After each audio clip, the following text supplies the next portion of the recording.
பேஜை நீங்க ஸ்க்ரோல் பண்ணி கீழே எல்லா பாக்ஸையும் நீங்க பார்க்கலாம். என்னென்ன பாக்ஸ் இருக்கு? Product, service, travel, வெண்டாஸ், recharge, booking, cash points, rewards, offer, my orders, purchase wallet, deposit. இது இவ்வளவும் நார்மலா ஒரு யூசர்னா யாரு? ஃப்ரீயா ரெஜிஸ்டர் பண்ற எல்லாருமே இந்த பேஜ் என்ன பண்ணலாம்? கம்ப்ளீட் எல்லாமே பார்க்கலாம். இப்போ அதுல நம்ம ப்ராடக்ட்ஸ் சிலவங்க கிளிக் பண்ணுவாங்க இல்லையா? என்னென்ன ப்ராடக்ட்ஸ் இந்த ஆப்ல இருக்கு அப்படின்னு கிளிக் பண்ணும்போது நம்ம ஆப்ல என்னென்ன ப்ராடக்ட் நம்ம வந்து அப்லோட் பண்ணி வச்சிருக்கோமோ அதெல்லாமே என்ன ஸ்டோர் என்ன வியூ ஆகும். இதுல வந்து இப்போ நம்ம நேச்சுரல் ப்ராடக்ட்ஸ் எல்லாம் கொஞ்சம் வச்சிருக்கோம். நம்ம மைலேஜ் ப்ராடக்ட்டும் இதுல இருக்கும். அதெல்லாம் நம்ம வச்சிருக்கோம். அப்போ என்ன ஆகும்? இந்த மாதிரி ப்ராடக்ட்ஸ் அவங்க பார்க்கலாம். சில நபர்கள் ஃப்ரீ யூசர்கள் அவங்களுக்கு ஒருவேளை இதுல ஏதாவது ப்ராடக்ட் தேவைப்பட்டுச்சுன்னா என்ன பண்ணுவாங்க? ஆர்டர் போடுவாங்க. ஆப்லயே என்ன பண்ணிடுவாங்க? ஆர்டர் போடுவாங்க. ஓகே, கிளியரா தான்? ஓகே, எங்க மத்த ரெண்டு இருக்கான். ஓகே, இப்போ அடுத்து என்ன? நெக்ஸ்ட் வந்து வெண்டார் பார்க்கலாம். வெண்டாஸ். இப்போ வெண்டாஸ்ல வந்து பாத்தீங்கன்னா வெண்டாஸ் பாக்ஸை கிளிக் பண்ணும்போது இந்த மாதிரி வெண்டார் என்ன ஆகுது?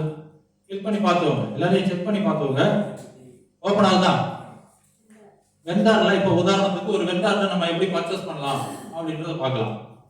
இப்போ உதாரணத்துக்கு அகிலம் நேச்சுரல்ஸ்னு ஒன்று இருக்கு. ஒரு வெண்டார் இருக்காருன்னு வச்சுக்கோங்க. எக்ஸாம்பிள், இப்போ அகிலம் நேச்சுரல்ஸ்ல அந்த பே நவுன்னு இருக்கு பாத்தீங்களா பிளாக்ல, அதை நம்ம கிளிக் பண்றோம். கிளிக் பண்ணோம்னா என்ன ஆகுது? அந்த அகிலம் நேச்சுரலுடைய பேஜுக்குள்ள போகுது. இப்போ அதுல போயிட்டு இப்போ நம்ம டைரக்டா அகிலம் நேச்சுரல்ல போயிட்டு அந்த ஷாப்ல போயிட்டு நம்ம ஒரு 1000 ரூபாய் 500 ரூபாய் நம்ம என்ன பண்ணிட்டோம்? பொருள் வாங்கிட்டோம். இப்போ பொருள் வாங்கினா என்ன பண்ணுவோம்? நம்ம முதல்ல பேமெண்ட் ஜிபேல போட்டு விடுறோம். கரெக்டா? ஆனா இப்போ அகிலம் நேச்சுரல் எங்க இருக்காங்க? ஏசிசி நெட்வொர்க்குள்ள தான் இருக்காங்க. கரெக்டா? ஏசிசி நெட்வொர்க்குக்கு வெளியில இருக்கிறவங்களுக்கு நம்ம என்ன பண்ணியாகணும்? ஜிபே பண்ணியாகணும். உள்ள இருக்கிறவங்கள்ட்ட பே பில் எங்க போகணும்? பே பில் இருக்கு. இந்த பே பில் பட்டனை கிளிக் பண்ணும்போது டைரக்டா பேமெண்ட் ஆப்ஷன் வருது. இந்த பேமெண்ட் ஆப்ஷன்ல நீங்க பணம் போடணும்னா, நீங்க அந்த அமௌண்ட்டை பில் பண்ணணும்னா பர்ச்சேஸ் வேலட்ல என்ன இருக்கணும்? வேலட்ல உங்களுக்கு பணம் இருக்கணும். பர்ச்சேஸ் வேலட் தான் இங்க உங்களுடைய அக்கவுண்ட், பேங்க் அக்கவுண்ட் மாதிரி. அதாவது இந்த அக்கவுண்ட்ல பணம் இருந்துச்சுன்னா நீங்க பே நவ் கிளிக் பண்ணா உடனே அவருக்கு என்ன ஆயிடும்? வெண்டாருக்கு அது வேலட்ல போயிடும். அப்ப நீங்க டைரக்டா ஜிபே பண்றது மாதிரி தான் இதுவும் என்னது கணக்கு. இப்ப பாத்தீங்கன்னா 1000 ரூபாய் நீங்க போட்டீங்கன்னா 1000 ரூபாய் பர்ச்சேஸ் வேலட்ல இருந்தா தான் 1000 ரூபாய் போட முடியும். 500 ரூபாய் வச்சுக்கிட்டு நீங்க 1000 ரூபாய் போட்டீங்கன்னா அது என்ன ஆகும்? போகாது. அப்ப ஃபர்ஸ்ட் நீங்க பண்ண வேண்டியது பர்ச்சேஸ் வேலட்டை நீங்க என்ன பண்ணணும்?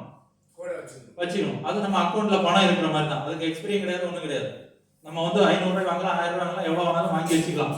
இப்போ உதாரணத்துக்கு இது ஒரு ஆப்ஷன். இப்படி ஒரு ஆப்ஷன்ல நம்ம என்ன பண்ணலாம்?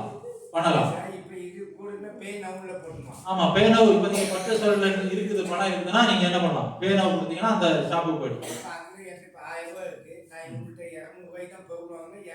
போடலாம். 200 ரூபாய் அடிச்சுட்டு பே நவ் கொடுத்தீங்கன்னா அவருக்கு என்ன ஆயிடும்? அவருடைய ஷாப்புக்கு போயிடும், அவங்களுடைய வேலைக்கு போயிடும். அது அவருடைய வெண்டார் வந்து அதை என்ன பண்ணுவாரு? அதை அவர் செக் பண்ணிப்பாரு. இப்போ உதாரணத்துக்கு இப்படி ஒரு ஆப்ஷன் இருக்கு. இது வந்து என்ன பண்ணலாம்? இது எப்படின்னா இது வந்து அந்த பே நவ் கிளிக் பண்ணி போறது. ஓகேவா? இன்னொரு ஆப்ஷன் இருக்கு. என்ன ஆப்ஷன்னா இந்த மேல இருக்கு பாருங்க, ஸ்கேனர். இந்த ஸ்கேனரை கிளிக் பண்ணா இந்த மாதிரி வரும். இப்போ அந்த கடைக்காரர்கிட்ட நம்ம இதே மாதிரி QR கோட் கொடுத்துருக்கோம். உங்க பக்கத்துல இருக்கு பாருங்க QR கோட். அந்த ஸ்கேனர் அந்த மேல இருக்கு பாருங்க. இதாரு ஹோம் பேஜ்ல இருக்கு இல்லையா? ஹோம் பேஜ்ல இருக்கக்கூடிய இந்த ஸ்கேனரை கிளிக் பண்ணா இந்த மாதிரி வரும். இந்த மாதிரி வரும்போது இந்த ஸ்கேனரை பயன்படுத்தி என்ன பண்ணலாம்? இதா இருக்கு இல்லையா? இதா இருக்கு QR கோட். இந்த QR கோட் அந்த கடைக்காரர்கிட்ட இருக்கும்.